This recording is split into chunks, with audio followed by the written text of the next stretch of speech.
इस तरह से बाल गोविंद भगत का वह संगीत लोगों को अपनी ओर आकर्षित करता है। उनका संगीत ऐसा प्रतीत होता है कि मानो कोई जादू हो। जिस तरह से जादू के वशीभूत लोग हो जाते हैं, उसी तरह से बाल गोविंद भगत के संगीत के वशीभूत हो जाते हैं। जैसे ही उनका संगीत बजना प्रारंभ होता है, तैसे ही ऐसा लगता है कि जैसे लोगों के व्यवहार में पूरी तरह से परिवर्तन हो गया हो। उनका एकाग्र होना इस बात के लिए स्पष्ट करता है कि बाल गोविंद भगत का संगीत उन्हें अपनी ओर आकर्षित कर रहा है। जब भादों के महीने में समस्त लोग सो रहे हैं, रात्रि पूरी तरह से अंधकारमय है, परंतु बाल गोविंद भगत का वह संगीत ऐसा लग रहा था कि जैसे उस अंधेरी रात में रोशनी का कार्य कर रहा हो।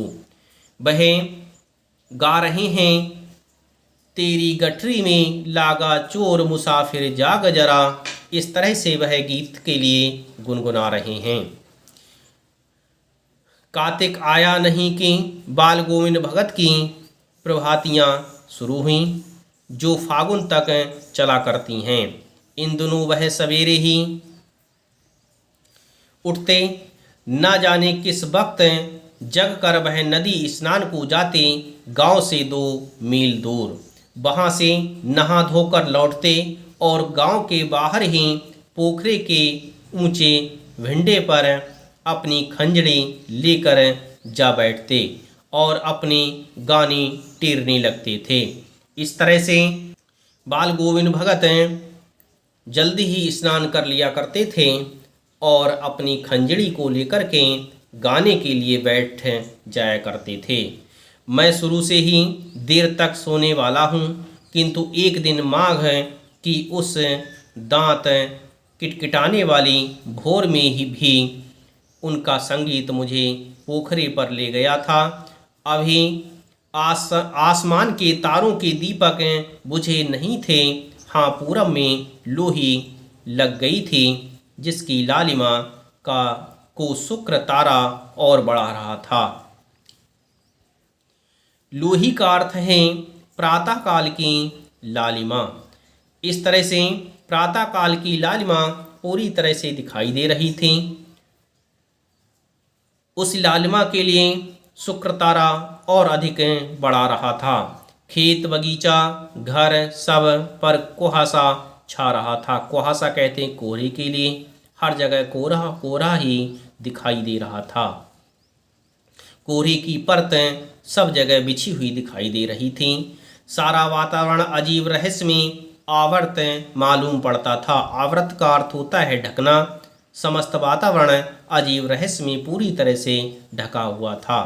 उस रहस्यमय वातावरण में एक कुश की चटाई पर, कुश कहते हैं घास के लिए, कुश की चटाई पर पूरब मुँह काली कमली ओढ़े बाल गोविंद भगत अपनी खंजड़ी लिए बैठे थे।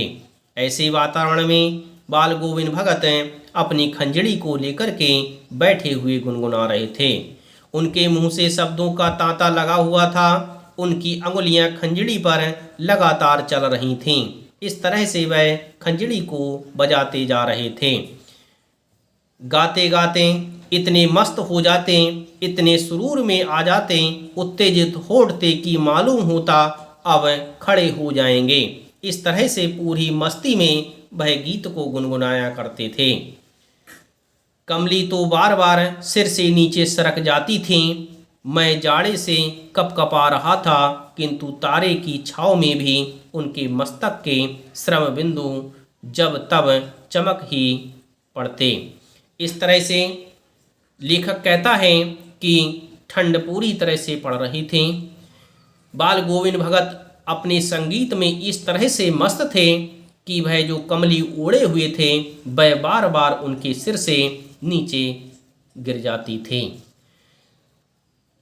लेखक कहता है कि मैं ठंड से कांप रहा था, परंतु बाल गोविंद भगत इतने मस्त थे कि उनके मस्तक पर श्रम की बिंदु स्पष्ट दिखाई दे रही थी। इस तरह से बाल गोविंद भगत ऐसी ठंडी रात में, ठंडे दिन में पूरी तरह से मस्ती में गाया करते थे। उनके संगीत के लिए ठंड कोई प्रभाव नहीं डाल पाती थी। वह अपने संगीत से सभी को अपनी ओर आकर्षित कर लिया करते थे।